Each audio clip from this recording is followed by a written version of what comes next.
voice actor, do you remember the specific thing that happened that made you say, I am good at this and this should be my career instead? The minute I found out that if you go to Calgary, you get a white cowboy hat, that is the goal in life. And I was like, I will do it. Oh, I gotta do a bunch of voiceovers to get there? Not a problem. Actually, that's it.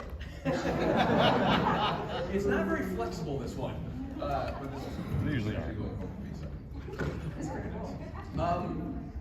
The moment, the question was like, do I remember the moment that I was like, ooh, this is... Like, I gotta go this way instead. So the funny part is that, because I've had people say like, you know, what was the sort of turning point in your career, how did this happen for you? And I go, by being a really bad stand-up comic.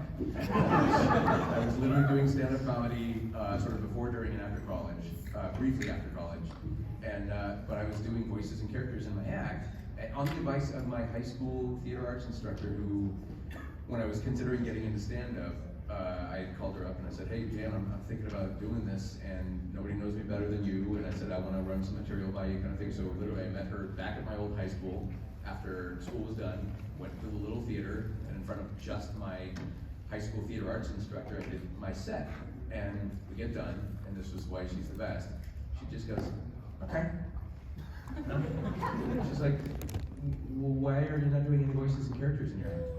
I was like, oh, she goes, yeah, you're just doing observational stand-up comedy, and that's fine, but anybody can do that. And she goes, you were always little, like Robin Williams, you were always doing like weird little characters, and you have all this energy. She's like, you should channel those and make the comedy where we can laugh with you as you on like a character, as opposed to just doing observational stuff. And I'm like, oh, yeah, okay. And so then I started rewriting all my material, went out and started doing that. It was more sort of making little characters and things like that.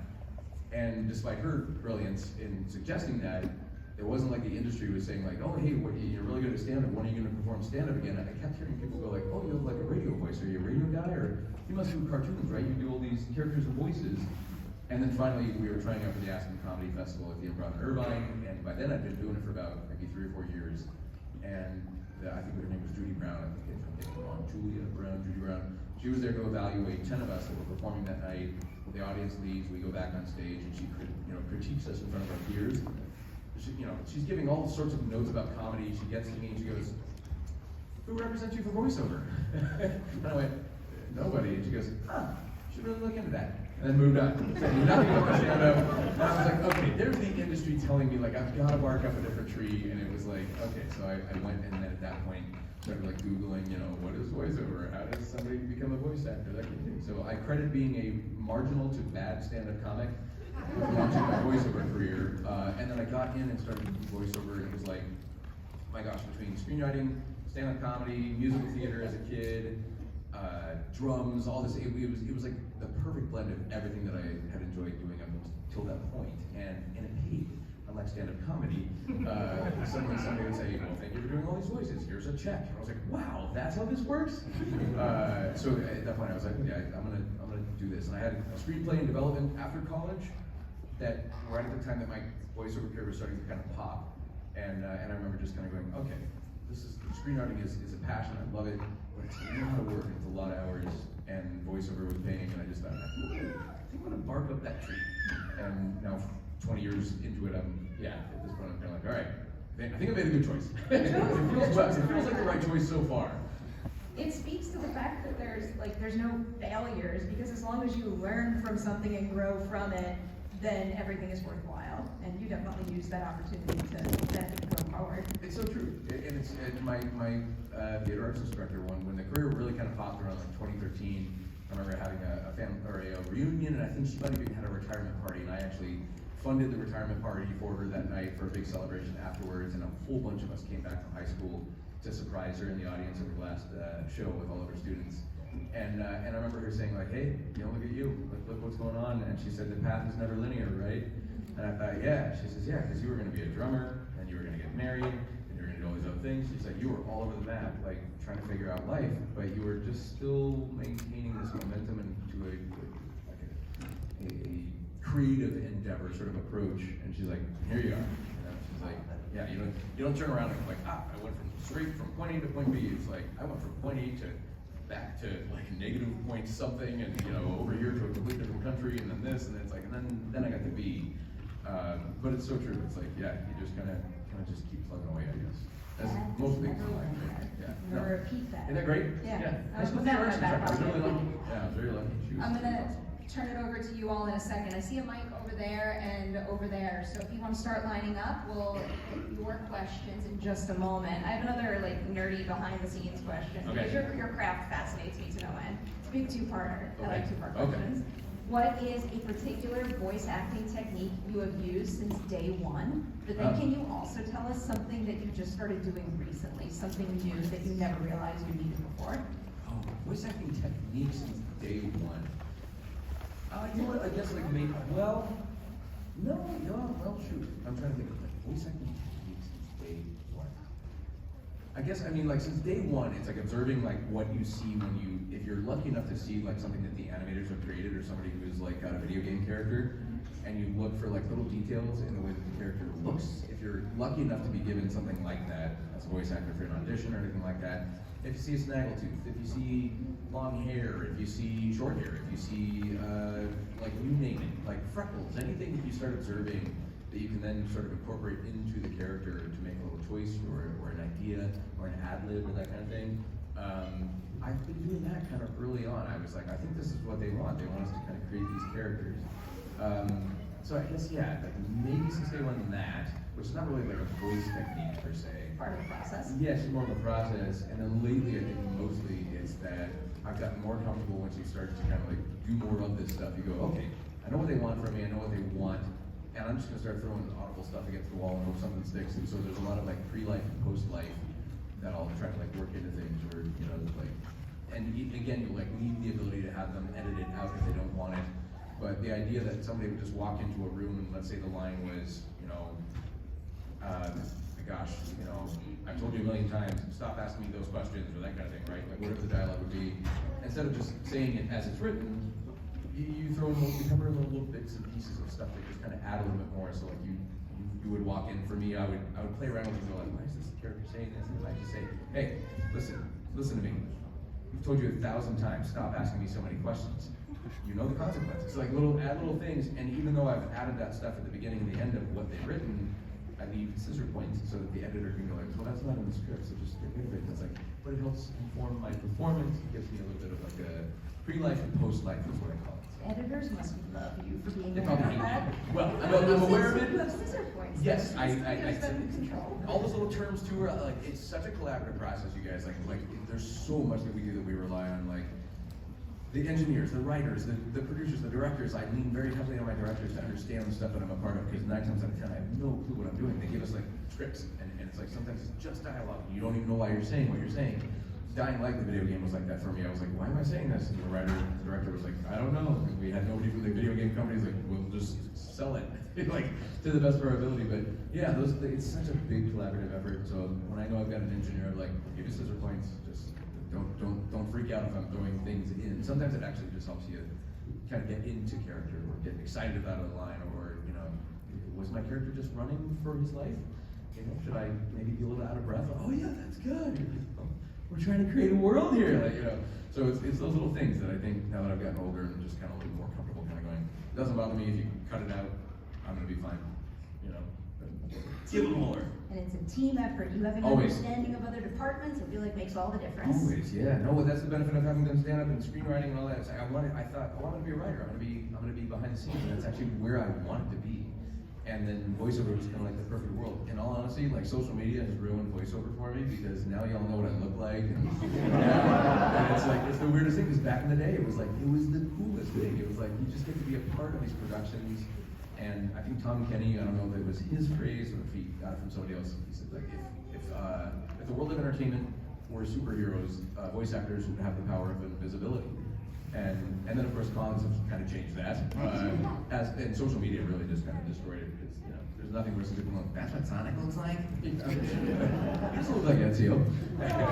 He's like, he sounds so much taller, you know, that kind of thing. So, but it's all good. It's fun. Because then we get to interact even more than just at these events.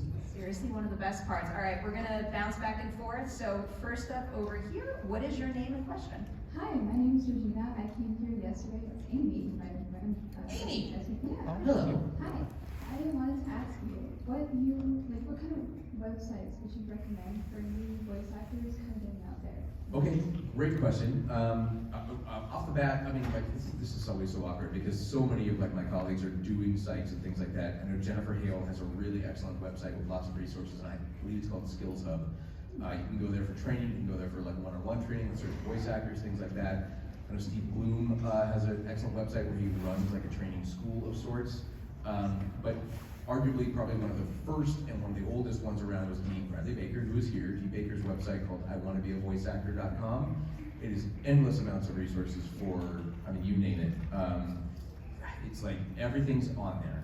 And literally, he like starts it out saying, I've never done anything, I've never been an actor, I've never, but I'm interested in this, and he'll help you kind of get started. Like, here's where to reach out. Look for local resources, local junior colleges that might offer a training course in acting that you can take, that kind of thing. So yeah, iwannabeavoiceactor.com. Check out Steve Bloom, Jennifer Hale. I mean, really and truly, like, look for sort of, I guess, movers and shakers in the industry and see what they're doing, see if they have a site and resources. I think the VORG, Voiceover Resource Guide, I think it still exists. It's probably on D. Baker's website as well. That's a great resource for learning about things like training areas, things like that, union questions, things like that. But there's never been a better time to be able to get this information because the internet is just, it's a wealth. I started out and I was like, I Googled it, well, I probably didn't Google it, it was like Alta Vista it. Back in the day. Everybody who's laughing at that is probably over 35. There we go, exactly, yes. And so I literally, like, when I started, I had people today asking me, like, how did you get started? And I go, I'm ancient now. I literally started driving around and dropping off CDs to post-production houses in Orange County after map questing, places that existed. It was that, and now it's, it's remote. A lot of the work is remote, that kind of thing. So I want to be a voice actor. Start there. Thank you. Great question. Hi. My name is Isabella. Hi, Isabella. So, this is kind of a big one. What's your story with Sonic specifically? Like, how did you get the role? Was there a history there? Did you play the games ever? Oh, yes. And what was that like after you landed the role? Crazy.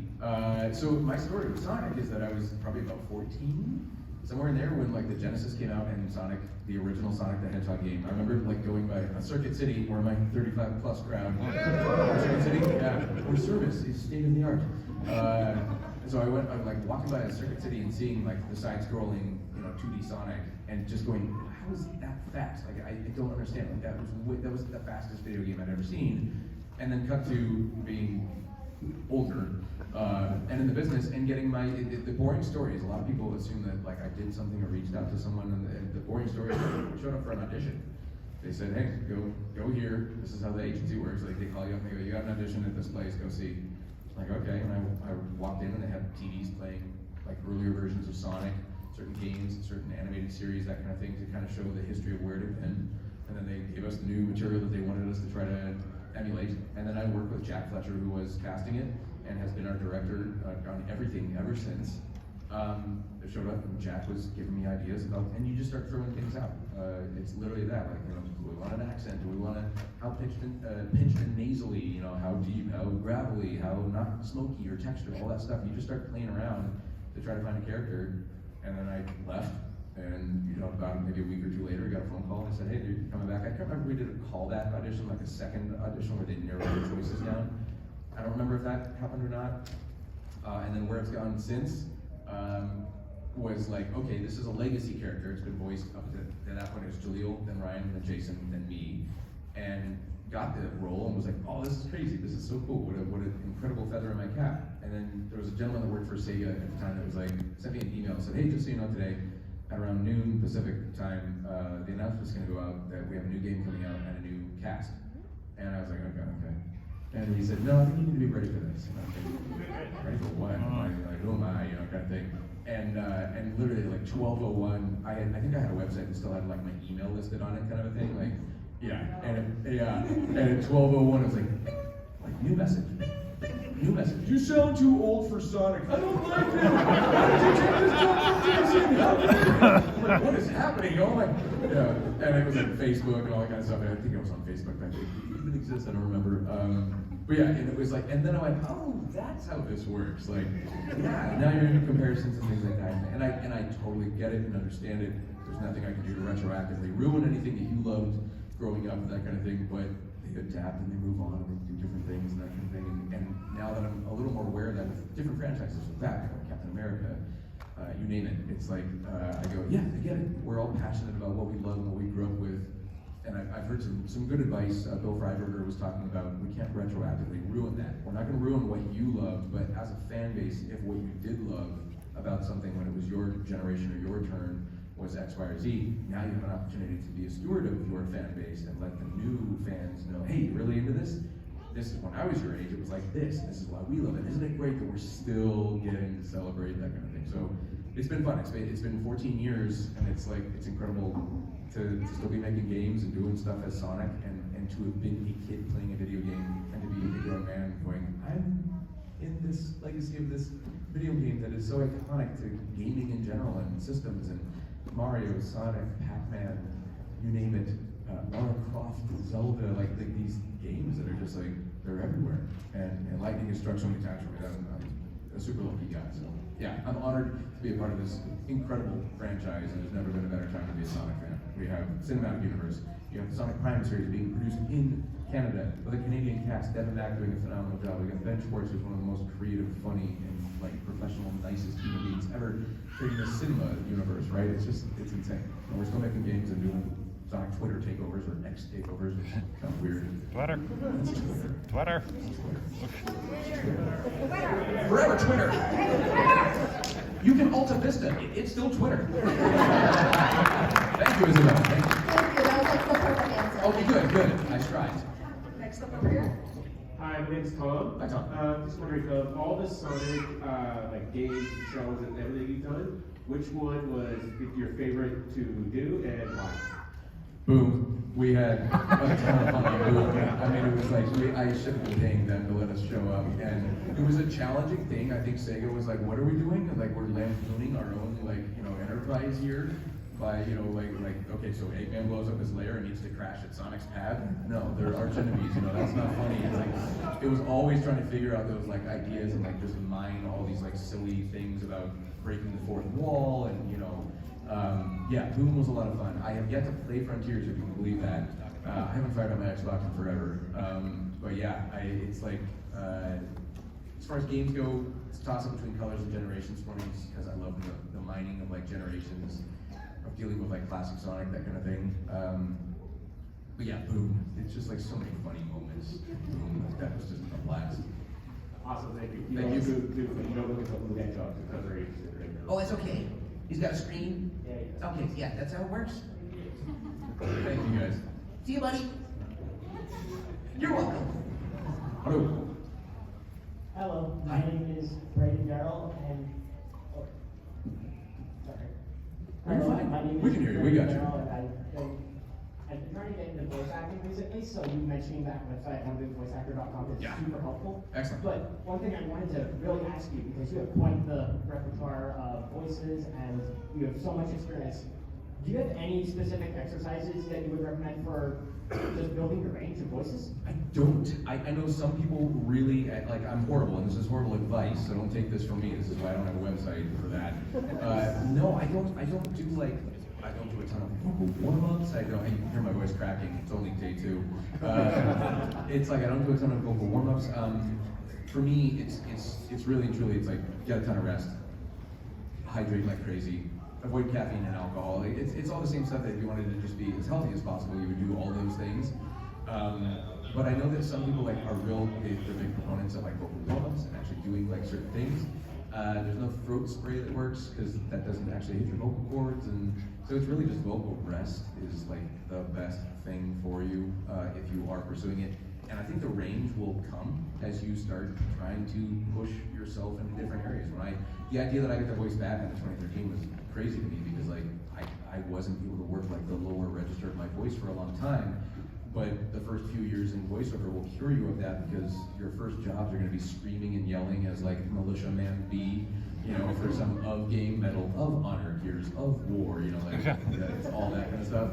And it's like, yeah, I mean, you'll go in and scream and yell and lose your voice, and you start kind of like almost texturizing it in a way that's not healthy, but it helps, I guess. And you just start kind of like playing around with things and go, oh, I didn't know I could do that. You know, it's like I didn't realize that that voice existed in me, and could I do that for a 4-hour video game session? And it just sort of happens as you progress into your career.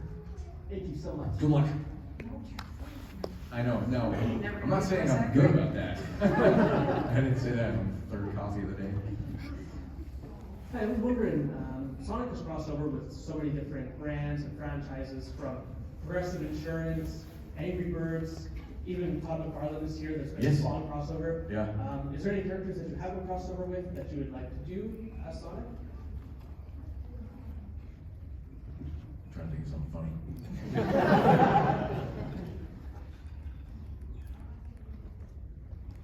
Murder, She Wrote? Yeah, we'll bring it back. Like a retro Murder, She Wrote? No.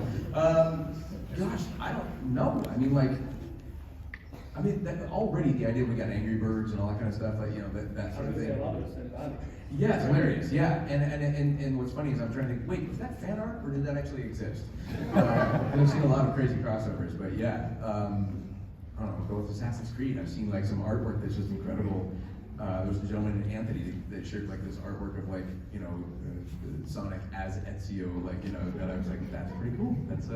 That'd be interesting. Although it'd be a little violent for Sonic, now that I think of it. Yeah, a little bit much. Yeah, that'd be dark.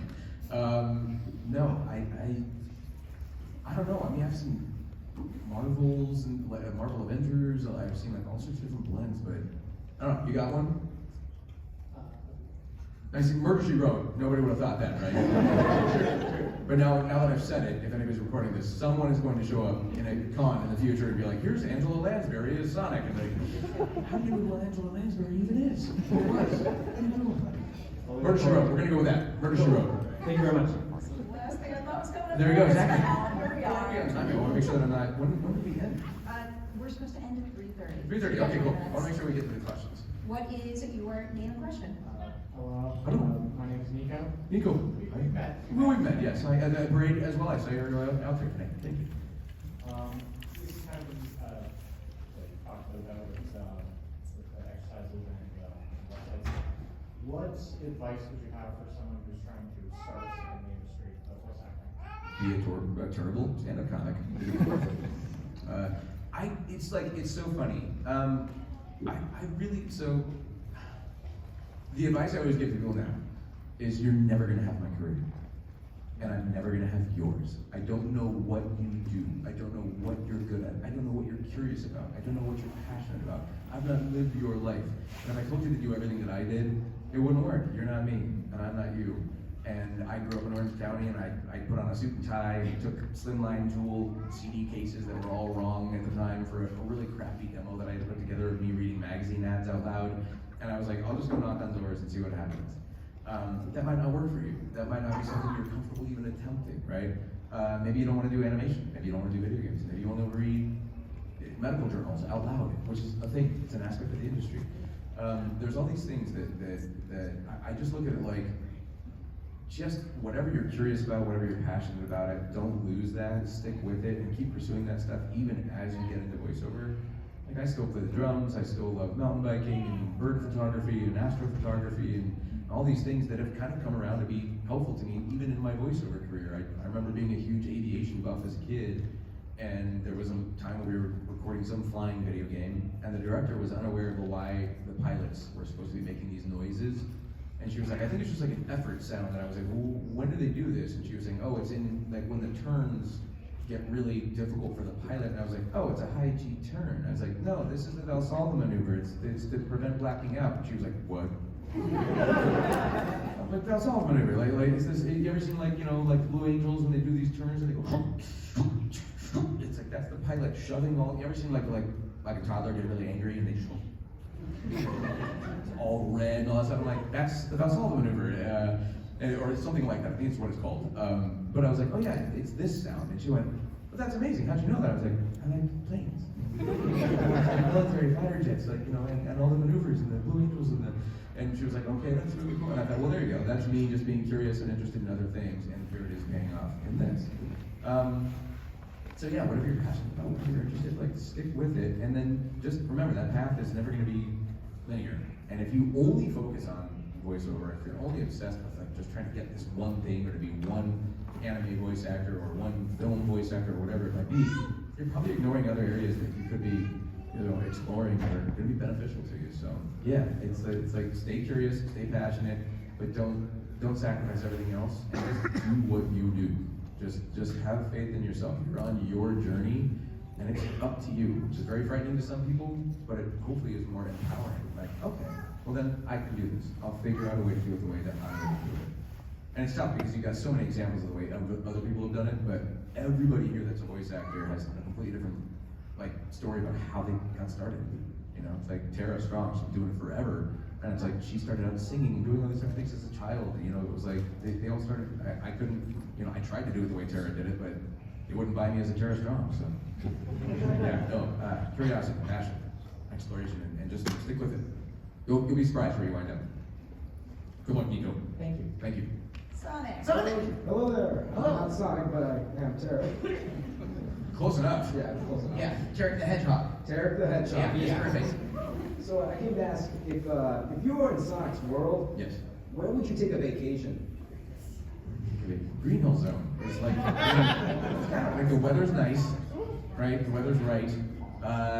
I'd be able to swim though. That would be the one difference. I'd still be able to swim. I'm going old school.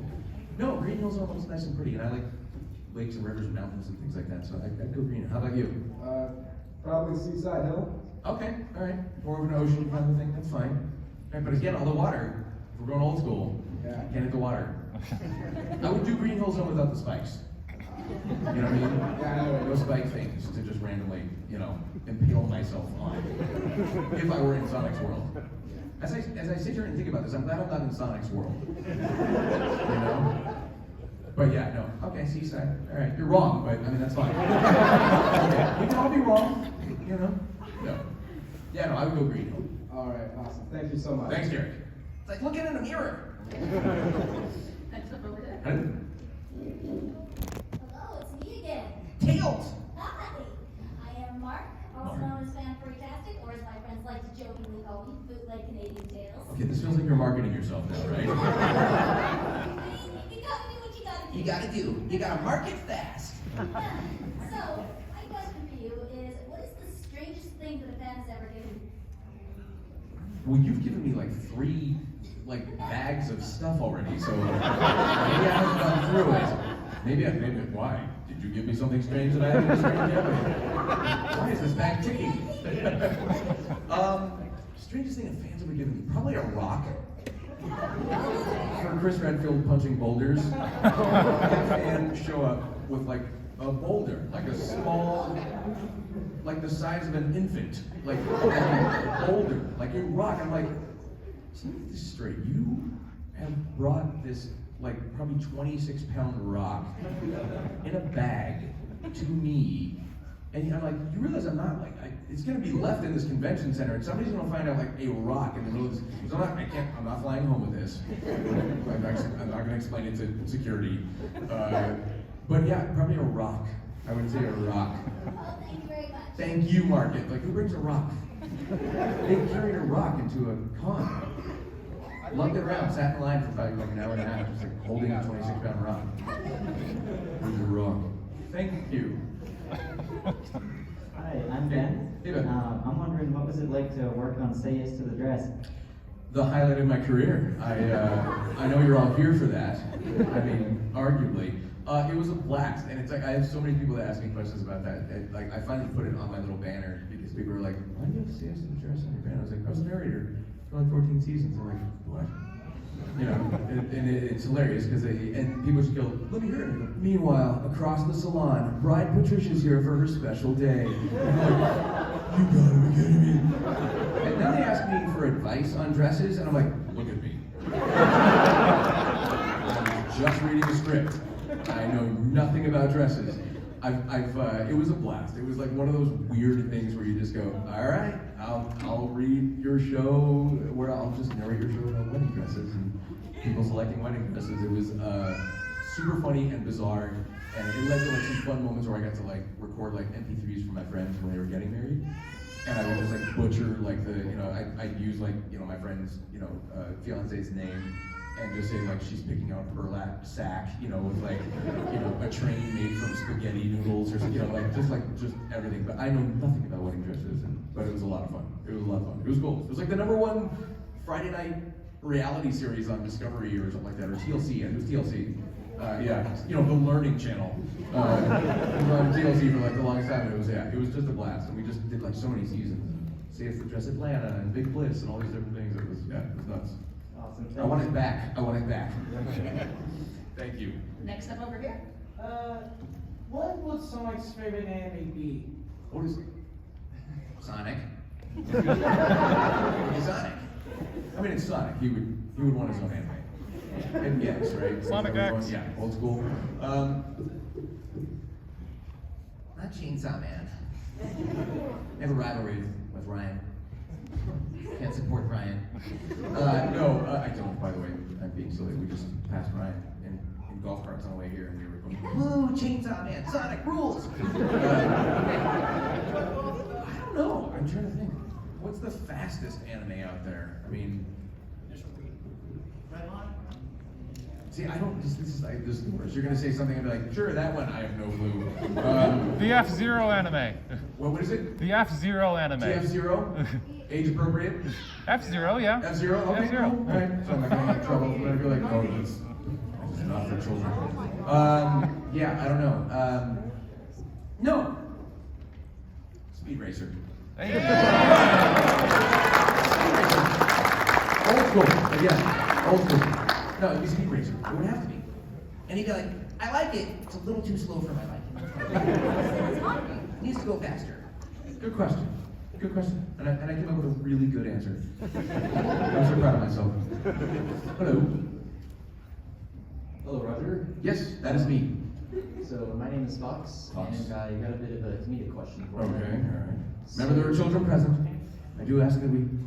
Oh yeah, this is rated TVG. Okay, good. So, Oh, thank you. so throughout your entire career, if you had to narrow down 1, 2, maybe even 3 of the funniest moments in the recording booth, which ones would you single out? On Boom, getting to do the breaking of the fourth wall with, there was a scene where Sonic's falling out of the sky, he's asking Tails to save him, and he says, I'm coming in for a hard landing, Tails, you got me covered? And Tails says, you know, Roger, and then Knuckles, being Knuckles, says, who's Roger? And so we're in the booth, and I remember looking at Jack, our director, and he goes, go ahead. And I just said, he's talking to me. Thanks, buddy. And we broke the fourth character, and I was like, come on. Yeah, probably Boom for that. Gosh, I'm trying to think. Like for Sonic specific? Oh, for literally anything. Oh, Sonic, literally? Resident Evil, anything. I'll give you, so going back to the early days of like militiamen and screaming and yelling and doing all that kind of stuff early on, I was working on a Metal Gear Solid game. I was one of the militiamen. I don't remember which character it was, and I'd been screaming and yelling throughout the video game, and it was a lot of work, and it was very taxing on the voice, but the director was like, okay, this next scene, it's really important scene. Your character kicks open the door, right? You got your big old gun, you're all tough and cool, and you're gonna like tell everybody to get on the ground. I'm like, okay, yeah, cool, all right, good. But I've been screaming and yelling the whole game, so I go and I get this super huge, just, you know, guttural, masculine kicking sound. And because I hadn't been screaming or yelling or doing that, like punchy sort of stuff with my diaphragm, I had a huge hiccup in between when I was supposed to get on the ground. And so somewhere out there is this recording that exists that, you know, is like on a hard drive somewhere, and it was just like this sound of like this, like, boom, like, the director would be like dying with laughter because I was like, boom, get on the ground, you know, not really like, you know, sort of stoke fear into the enemy by like some guy like kicking in the door and hiccuping in front of you. Those would be the two. I want to make sure I get to everybody, so I'm going to go 2 instead of 3. But thank you for the question, Fox. Thank you, Roger. Thank you, buddy. Hello. Alright, my name's Jack. I'm a big Mirage fan. By the way, this is so surreal in that outfit.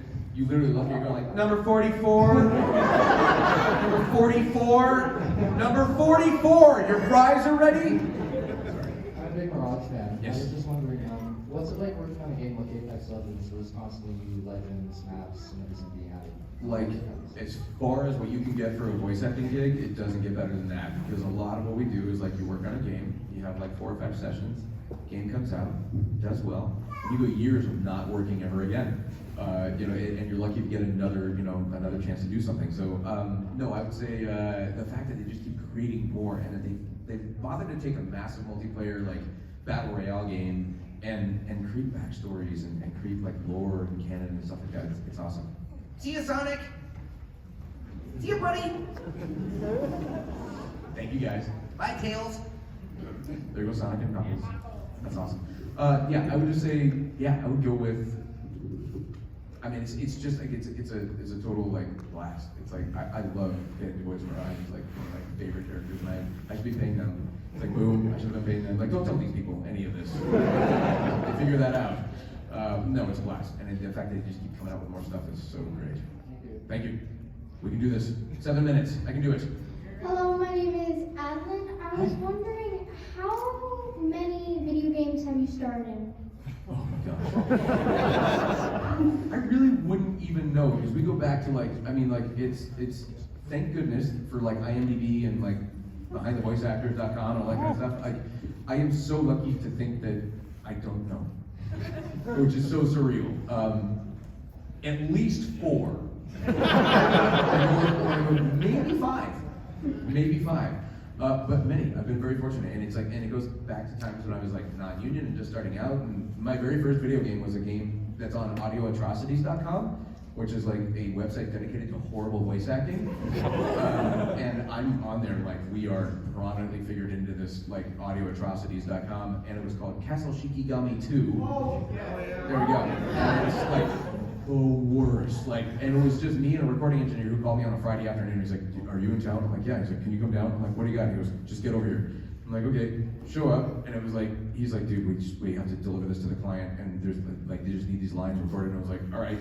And he hands me a script, no direction, no nothing. It had been translated like 3 times. It started off, I think, like Chinese, then went to Korean, then to Japanese, and then to English, and it was just butchered. And we figured out at the end of the session, there was like this line where I kept saying, "Might." We saw this word "might" with an exclamation mark. And so we're like, "Yeah, it's probably like might." Right? We're like, "Might!" So we just kept saying, "Might!" And then we found out like Mike was like a character's name, like at the end of the session. So it was like the equivalent of me yelling, "Larry!" It was just awful, but yeah. So it all started with a horrible performance in Castle Shikigami 2. Thank you. Thank you. We can do this. Hello. Hi. Hi. So my name is Steph. Hi, Steph. And Remember you from yesterday. I was curious about your photography, Yes. actually. How do you capture such clear shots, and which camera do you use? Oh, thank you. First of all, it's a passion of mine. It's a hobby of mine. I use Canon for my cameras, and I don't know about the clarity. Like, thank goodness for post processing and sharpening things up. But I mean, just good lenses, I guess. And just going out and practicing, and learning, and I've been fortunate enough to sort of befriend some colleagues that teach workshops in photography and that kind of thing. So watch what they do and steal from them. Steal all of their ideas. That's the secret. Steal everything from everybody else. Out of here. You're gone. Next question. No. All right. Michael. Hi, Michael. Recently, you got a chance to voice another blue-headed speedster. He's like cosplaying as Egghead, and he still has to be so loud. It comes with a costume. Okay, it does. I'm only giving it a hard time. Yeah, We have 5 minutes. I'm going to do this. Yeah. Recently, you got to voice another blue-headed speedster, a breakdown in Transformers Earth. Yes. Yeah. How was that case? Is there any lead over between like Sonic Breakdown, like even in the direction or when you were in the booth, that sort of thing? Or? No, because it's such a different franchise and a different character and a different voice. Brittany is a little more like, kind of bro-y.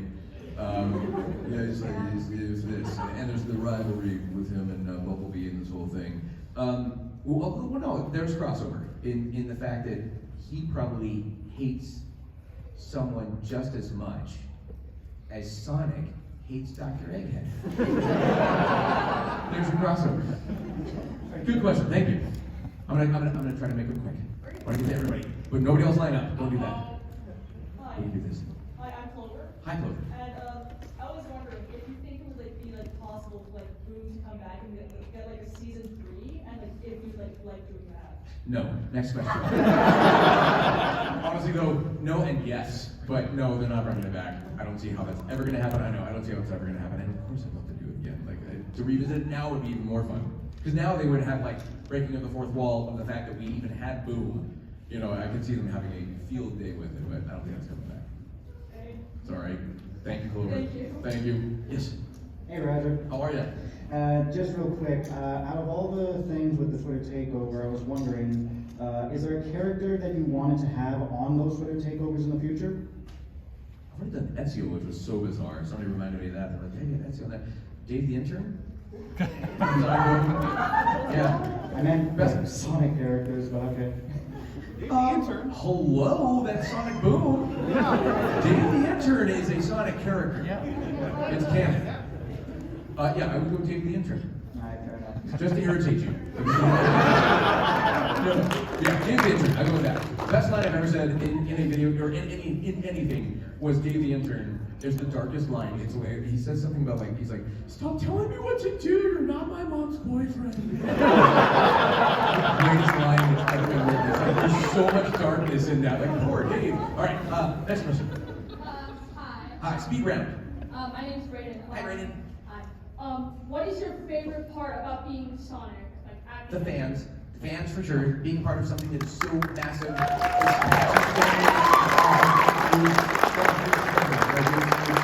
It's so global, it's worldwide, it's massive, and it's just amazing to be. I mean, lightning has struck so many times in my career, and I'm way lucky to be part of Assassin's Creed, Batman, like all this stuff, like Apex Legends, like you name it, like planes, but Sonic the Hedgehog, this icon of video gaming is just incredible, and the fan base that just shares like incredible stories and puts things on that like are gonna give you heat stroke if you don't care about it. Take a page out of Michael's book, like air out the cap every now and then, and hydrate. But yeah, no, the fans, it's just incredible. I'm lucky to be part of it. All right. Great question. Thank you so much. Thank you. Yes. My name's Avery, and can you say a line from Sonic the Hedgehog in your voice? A line from Sonic the Hedgehog in your voice. Yes!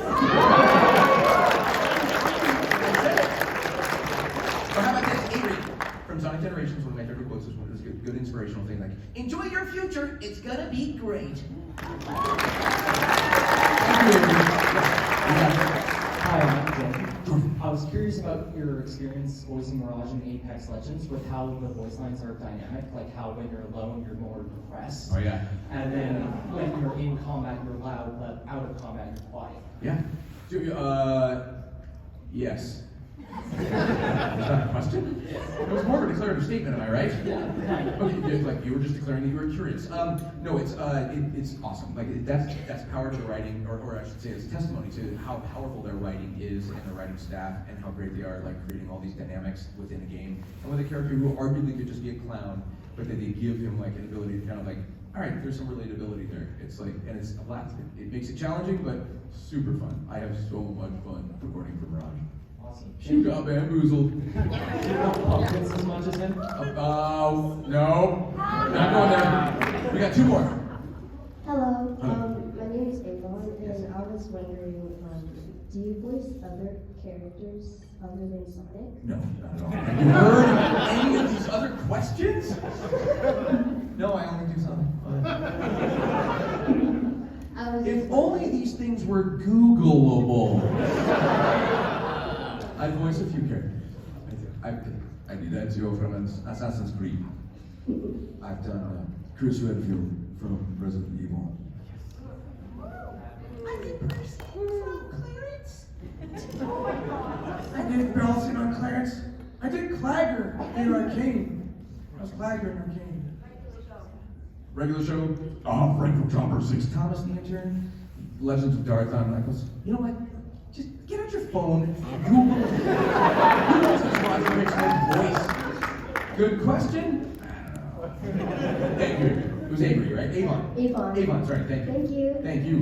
And we're bringing it home. I have Thanks everybody coming out here. You guys First of all, Okay, what's what? your problem with Chainsaw Man? Wait, did you ask the first question? I did. What's your problem with Chainsaw Man? Oh, I don't have a problem with Chainsaw Man. Chainsaw Man is amazing, and Ryan Cole is just like amazing, and it's like, yeah, no, I don't, believe me, I have no problem with Chainsaw Man. You see what that guy can do? Me and Chainsaw Man, we're tight. May I ask you a question? How did you get into this contract with Sega if you want to work for close? You don't, so this is, guys, we don't work under contracts. Like, literally, the way contracts work in the union is that you are hired and fired on the same day that you do your job. It's like the day that you've done the job, that contract has been executed and it's done. So there's no, I've had people that say like, oh, he's coming back because he upped his contract. And I was like, there was never a contract with Sega. It's like, no, none of the game companies work this way. I'm not under contract with like, Respawn for Mirage, for Apex Legends Avon, which is another game and character that I voice. I'm not under contract with Ubisoft for Assassin's Creed or any of these things. So it's like, that's how it works. It's like, it's literally you're hired and fired on that day. Awesome. Thank you so much. Thank you. Thank you guys, we did it! Thank you